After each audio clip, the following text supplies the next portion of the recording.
தமிழொலி நேயர்களுக்கு வணக்கம். இன்று இரவு நேர பிரதான செய்திகள். முதலில் தலைப்பு செய்திகள். இலங்கை இராணுவத்தை மிக நெருக்கமாக கண்காணித்த மோடியின் உளவு பிரிவு. இதுவரை 597 முறைப்பாடுகள் பதிவு. தேர்தல் ஆணைக்குழு.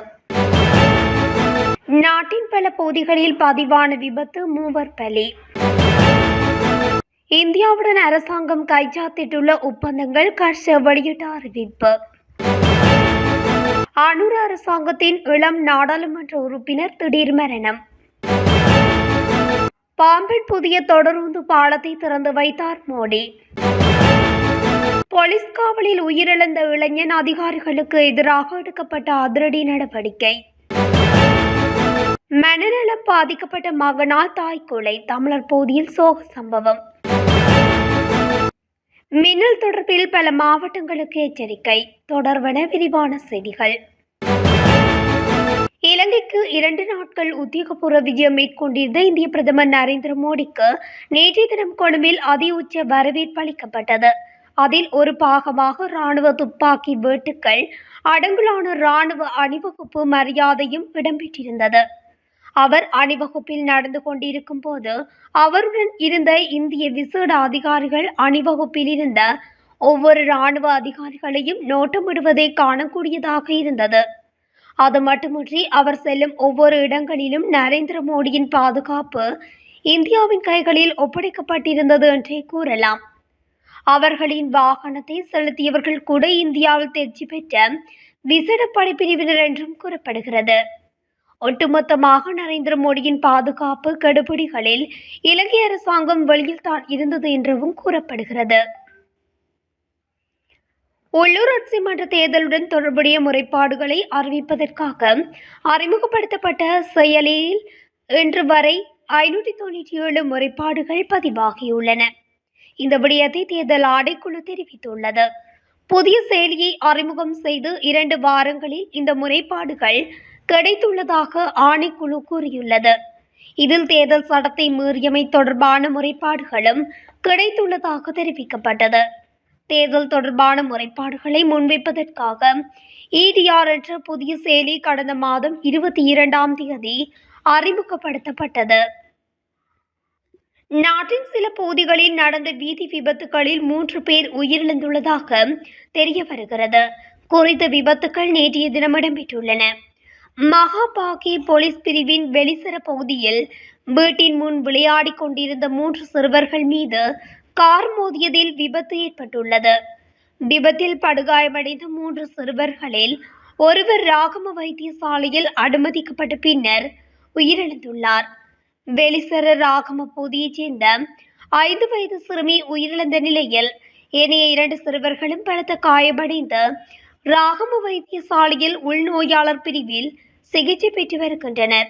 இந்த நிலையில் சாரதியை கைது செய்வதற்காக மகாபாகி போலீசார் மேலதிக விசாரணைகளை மேற்கொண்டு வருகின்றனர். இதேவேளை கண்டி பதியதலாவ வீதியில் பலகுள்ள செஞ்சிலுவை சங்கத்திற்கு அருகில் வீதியை கடக்க முற்பட்ட பெண் பாதசாரி மீது கார் மோதியதில் விபத்து ஏற்பட்டுள்ளது. விபத்தில் அந்த பெண் பலத்த காயமடைந்து பேராதனை வைத்தியசாலையில் அனுமதிக்கப்பட்டு சிகிச்சை பெற்று வந்த நிலையில் உயிரிழந்ததாகவும் போலீசார் தெரிவித்தனர். மேலும் தம்புள்ளை குருநாகல் வீதியில் கொஸ்கேலே பகுதியில் இடம்பெற்ற வாகன விபத்தில் 76 வயதுடைய ஒருவர் உயிரிழந்துள்ளார். இந்திய பிரதமர் நரேந்திர மோடியின் இலங்கை விஜயத்தின் போது அரசாங்கம் கைச்சாத்திட்டுள்ள ஒப்பந்தங்கள் குறித்து நாடாளுமன்றத்தில் கேள்வி எழுப்ப எதிர்பார்த்துள்ளதாக நாடாளுமன்ற உறுப்பினர் ஹர்சடி சில்வா தெரிவித்துள்ளார். அத்தோடு எதிர்வரும் செவ்வாய்க்கிழமை நாடாளுமன்ற அமர்வில் அது தொடர்பில் கேள்வி எழுப்ப உள்ளதாகவும் அவர் குறிப்பிட்டுள்ளார். இன்று இடம்பெற்ற ஊடகவியலாளர் சந்திப்பில் உரையாற்றும் போதே அவர் இதனை குறிப்பிட்டுள்ளார். அவர் மேலும் தெரிவிக்கையில், இந்த ஒப்பந்தங்களுக்கு நாங்கள் எதிரானவர்கள் அல்ல. ஆனால் இந்த ஒப்பந்தங்கள் குறித்து எங்களிடம் எந்த தகவலும் இல்லை. குறிப்பாக பாதுகாப்பு ஒப்பந்தத்தில் என்ன சேர்க்கப்பட்டுள்ளது என்பது எங்களுக்கு தெரியாது. இந்த ஒப்பந்தங்கள் குறித்து அறிந்து கொள்ள இந்த நாட்டு மக்களுக்கு உரிமை இருப்பதால் நாங்கள் அவர்களை நாடாளுமன்றத்தில் கேள்வி கேட்போம். இந்திய விஸ்தரிப்பு வாதம் பற்றி கூச்சலிடும் ஒரு கட்சி மோடியை வரவேற்று அவருக்கு மிக உயர்ந்த கௌரவத்தை வழங்குவதைக் கண்டு நாங்கள் மகிழ்ச்சி அடைகிறோம். ஏறக்குறைய பொருளாதார சக்தியாக விளங்கும் இந்தியாவுடன் இலங்கை இணைந்து செயற்பட வேண்டும் என்பதால் இதனை செய்ய வேண்டும் என தெரிவித்துள்ளார். தேசிய மக்கள் சக்தியின் கேகாலை மாவட்ட நாடாளுமன்ற உறுப்பினர் கோஷல நுவான் வீர திடீரென உயிரிழந்துள்ளார். திடீர் மாரடைப்பு காரணமாக கரவநில வைத்தியசாலையில் அனுமதிக்கப்பட்டிருந்த நிலையில் உயிரிழந்துள்ளதாக தகவல்கள் தெரிவிக்கின்றன. உயிரிழக்கும் போது அவருக்கு 38 வயதாகும். தமிழ்நாடு ராமேஸ்வரத்தில் கடலின் நடுவே கட்டப்பட்டுள்ள இந்தியாவின் முதல் செங்குத்து தூக்கு பாலமான புதிய பாம்பன் பாலம் இன்று பிற்பகல் இந்திய பிரதமர் நரேந்திர மோடியால் திறந்து வைக்கப்பட்டது. இந்திய மதிப்பில் சுமார் 700 கோடி ரூபாய் செலவில் இந்த பாலம் அமைக்கப்பட்டுள்ளது. கடல் மேல் கட்டப்பட்டுள்ள இந்த பாலத்தின் 72.5 மீட்டர் நீளமுள்ள பகுதியை தூக்கி அதன் கீழ் கப்பல்கள் செல்லும் வகையில் வடிவமைக்கப்பட்டுள்ளது. இந்த பகுதி 17 மீட்டர் உயரத்துக்கு தூக்கப்படும் வகையில் கட்டப்பட்டுள்ளது. இதேவேளை ராமேஸ்வரம் தாம்பரம் தொடர்ந்து போக்குவரத்தையும் பிரதமர் நரேந்திர மோடி கொடியசைத்து தொடக்கி வைத்தார். புதிய தொடர்ந்து பாலத்தை கப்பல்கள், ஆழ்கடல் கடத்தொழில் படகுகள் கடந்து செல்ல பாலம் நடுவில் 240 அடி நீளம் 570 தொன்னில் வடிவமைத்த செங்குத்து தூக்கு பாலம் பொருத்தப்பட்டுள்ளது. இந்த தூக்கு பாலத்தின் இருமுனையிலும் 34 மீட்டர் உயரத்தில் 2 இரும்பு கோபுரங்கள் உள்ளன. இதன் மேல் தளத்தில் 2 ராட்சத இரும்பு வீல்கள் உள்ளன. இந்த வீலில் தூக்கு பாலத்தை திறந்து மூட கம்பி வடங்கள் சுற்றி உள்ளனர். இந்த பாலத்தை லிப்ட் முறையில் திறந்து மூடும் வகையில் வடிவமைத்துள்ளனர். இதனை ஹைட்ராலிக் இயந்திரத்தில் பொருத்தியுள்ளதால் ஒரு முறை திறக்க 5 நிமிடம் 30 வினாடிகள் ஆகும். இதை 17 மீட்டர் உயரம் வரை திறந்து வைத்திருக்க முடியும் என்பதால் கடலக சரக்கு கப்பல்கள், கடற்படை கப்பல்கள் எவ்வித சிரமமின்றி கடந்து செல்லலாம்.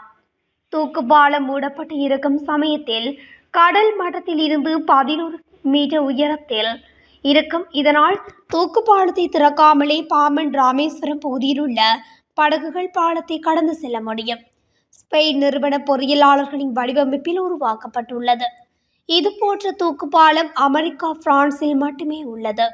புதிய தொடருந்து பாலம் மற்றும் தூக்கு பாலத்தில் மின்சார தொடருந்துகள், அதுவும் 2 தொடருந்துகள் செல்லும் வகையிலும் வடிவமைத்துள்ளனர். புதிய பாலத்தில் ஒரு வாரத்துக்கு 134 தொடருந்துகள், அதுவும் அதிகபட்சமாக 75 கிலோமீட்டர் வேகத்தில் செல்ல முடியும். தூக்கு பாலத்தின் 2 முனைகளில் உள்ள 34 மீட்டர் உயர இரும்பு கோபுரத்தின் மேல் தளத்துக்கு சில லிப்ட் வசதியும் உள்ளது. வெலிக்கடை போலீஸ் பிரிவில் உள்ள நாவல பகுதியில் உள்ள ஒரு வீட்டுக்குள் 1ஆம் தேதி அன்று நுழைந்த போலீசார் அங்கிருந்த இளைஞரை கைது செய்தனர். அந்த நபர் கைது செய்யப்பட்டதன் பின்னர் ஒழுங்கீனமான நடத்தை காரணமாக மருத்துவமனையில் அனுமதிக்கப்பட்டார். அதன் பின்னர் சந்தேக நபர் உயிரிழந்தார். இந்த சம்பவம் தொடர்பான விசாரணைகள் குற்றப்புலனாய்வு துறைக்கு அனுப்பப்பட்டுள்ளன. அதன்படி இந்த சம்பவம் குறித்து நியாயமான மற்றும் பாரபட்சமற்ற விசாரணையை நடத்துவதற்காக வெலிக்கடை போலீஸ் நிலைய பொறுப்பதிகாரியை அந்த பதவியிலிருந்து நீக்குவதற்கான பரிந்துரைகள் தேசிய போலீஸ் ஆணைக்குழுவிடம் சமர்ப்பிப்பதற்காக பதில் போலீஸ் மா அதிபரினால் பொது பாதுகாப்பு மற்றும் பாராளுமன்ற விவகார அமைச்சகத்துக்கு இன்று அனுப்பப்பட்டது. இந்த சம்பவத்தில் கடமைகளை புறக்கணித்ததாக கண்டறியப்பட்ட ஒரு போலீஸ் சார்ஜென்ட் மற்றும் ஒரு போலீஸ் கான்ஸ்டபிளின் சேவைகளை இடைநிறுத்தவும் நடவடிக்கை எடுக்கப்பட்டுள்ளது. பாலிச்சேரி போலீஸ் பிரிவுக்குட்பட்ட நாவலடி கேணி நகர் பகுதியில் மகன் தாக்கியதில் யாசகம் பெற்று வாழ்ந்த தாய் உயிரிழந்துள்ளார். இந்த சம்பவம் இன்று இடம்பெற்றுள்ளது. தனது தாயுடன் வாழ்ந்து வந்த மனநலம் பாதிக்கப்பட்ட 46 வயதுடைய மகன் தாக்கியதில் யாசகம் பெற்று வாழ்ந்து வந்த 65 வயது மதிக்கத்தக்க தாய் உயிரிழந்துள்ளார். இதையடுத்து குறித்த மகனை சந்தேகத்தின் பேரில் கைது செய்த போலீசார் மேலதிக விசாரணைகளை மேற்கொண்டு வருகின்றனர். சப்ரகமுவ மத்திய, வடமத்திய, கிழக்கு மற்றும் ஊவா மாகாணங்கள் மற்றும் முல்லைத்தீவு, வவுனியா, குருநாகல் மற்றும் அம்பத்தோட்டை மாவட்டங்களில் கடும் மின்னல் தாக்கம் ஏற்படும் சாத்தியம் காணப்படுவதாக வளிமண்டலவியல் திணைக்களம் எச்சரிக்கை விடுத்துள்ளது. இந்த எச்சரிக்கை இன்று இரவு 11 மணி வரை நடைமுறையில் இருக்கும் என திணைக்களம் தெரிவித்துள்ளது. மின்னல் தாக்கங்களில் இருந்து தங்களை பாதுகாத்துக் கொள்ள போதுமான முன்னெச்சரிக்கை நடவடிக்கைகளை எடுக்குமாறு பொதுமக்களுக்கு அறிவுறுத்தல் வழங்கப்பட்டுள்ளது. இத்துடன் தமிழொலியின் இன்று இரவு நேர பிரதான செய்திகள் நிறைவடைகின்றன. தொடர்ச்சியாக செய்திகளை அறிந்து கொள்ள தமிழொலி ஊடகத்துடன் இணைந்திருங்கள். நன்றி, வணக்கம்.